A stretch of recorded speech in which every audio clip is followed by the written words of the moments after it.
akaona juu sasa nimekataa shule, akaniambia tuingie kazi.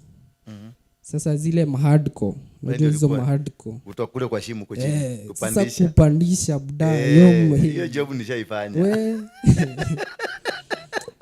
Ubda alikuwa na mshipa kwa mkono hivi. Hadi nilikuwa na imagine akiweza shika tu madhe hivi kani slack. Wacha tu. Nikiwa peke yangu sasa ndio najibamba. Niko starehe.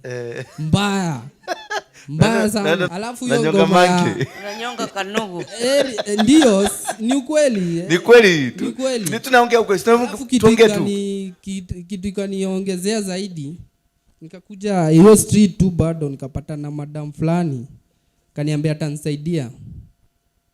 Si mimi nikakubali juu sina option. Kuniambia atanisaidia madam. Kumbe madam alikuwa wale madam wa kutumia kijana unaingia kwa home. Wiki ya kwanza yeye ni fiti sana. Yeye anakuita kijana yake nini. Yeye ni fiti sana. But the next day ile masaa unamuka utampata ako venye alizaliwa tu.